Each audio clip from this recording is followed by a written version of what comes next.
Hi everyone, welcome back to Yellow Cottage Soapery. I am making some Blue Atlantic soap cupcakes. If you've seen my other video for Blue Atlantic, I kind of did like a beachy design. I did some sand on the bottom and kind of look what waves are coming in. So I'm going to use this Goldfinger mica for the sand, as well as I'll put some poppy seeds in it. And I have two different color blues, Twilight and Silverfin Blue, both from Mad Micas. And I'm just going to kind of do some in the pot swirling, and then I will obviously pipe the top. And I have these shells to go on the top. And I also have some baby ones. So I'm planning on, I'm sure I'll have enough to make some mini cupcakes as well. So this is my mold. And there's two of these, and people ask me all the time where I got this. You can find it at AC Moore. I don't know if they have it online. We have an AC Moore here, so I just bought it there. I want to say it was like $10 or $12, something like that. But I love it because you can stack them. Obviously not after you pipe them, but at least now, and then I have room on my table. So I'm going to go ahead and mix my lye solution and probably just make the sand portion before I do anything else. And then I'll go ahead and pour that, and then I'll mix up my colors.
soap is pretty much ready to pipe. As you can see, this is the consistency. You want it to, you know, almost not fall off your spoon, because when you're piping, you want the soap to have some sort of definition. And that was nice. In the piping, the way, you know, the tip, if you do it when it's too fluid, it'll just kind of sink down and it won't have any design to it. So a lot of people ask me that, and I know how hard it is to wait sometimes to pipe. And people ask me too how long, you know, before I can pipe. It is different with every batch. It just depends on the fragrance. The fragrance is what determines how fast the soap sets up, also the temperature, what temperature you're soaping at, but the fragrance is what determines how fast you can do it. It's not the same with every batch. Okay, so I got these colors in here with a big mess, and I'm going to put the dark blue in here. This is a really big piping bag. I got these online. I wanted to have some bigger ones, and I think these are 18-inch. They're made by New York Cake, so you can put more in it. Now, it appears that I'm going to have too much, way too much. Whoa! Oh, wow. This is going well. That I'm going to have way too much piping. But that's okay, because I don't know, I'll figure it out when I get to that point. But I'm just going to go ahead and put, you don't want to put too much because you still want to be able to hold on to the bag. And then I always take a chopstick or a skewer and kind of just push it down so it gives me kind of a cleaner area at the top to hold it, if that makes any sense. Okay, I gotta get moving. Let me see, move this out of the way so that this is not, this table is not big enough for this. Okay, so I'm gonna start with these little minis. Let me zoom in a little bit. I should be using my turntable, but I gotta get moving. So I'm just going to, I normally would do one, you know, complete one cupcake, but because I don't want like one to be all white, I'm gonna do it this way, and then I can go back through and some of the darker color may show through.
go ahead and unmold my adorable beachy cupcakes. I'll do a couple of the little minis first. I think they're so cute with a little shell on the top.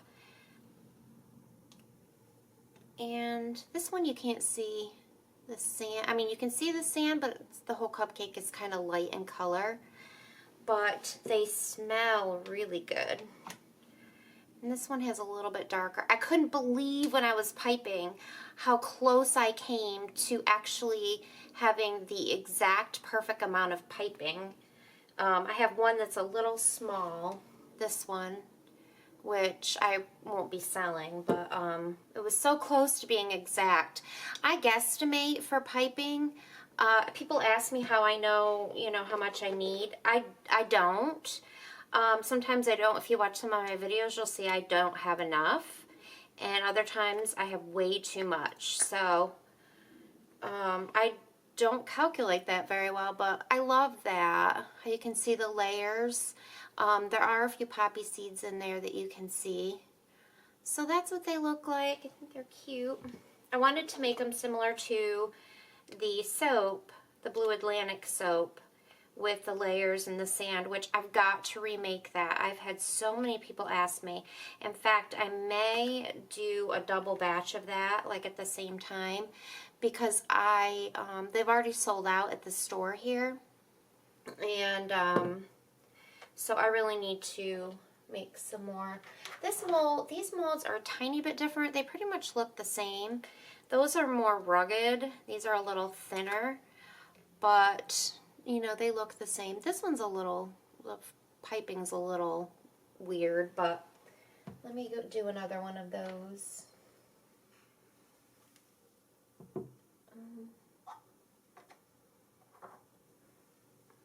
These are still, they're not soft, but it's hard because I don't want to grab the piping to unmold them, but it's kind of hard not to. And I don't want to damage the piping. But I just wanted to show you guys how they turned out. And I will hopefully be posting this video this evening, which if it's up, obviously I did. I'll just unmold one more little mini. I don't know if the camera picks up the colors. It's very light, but I think they're really cute. Okay guys, thanks for watching. I will see you on the next video.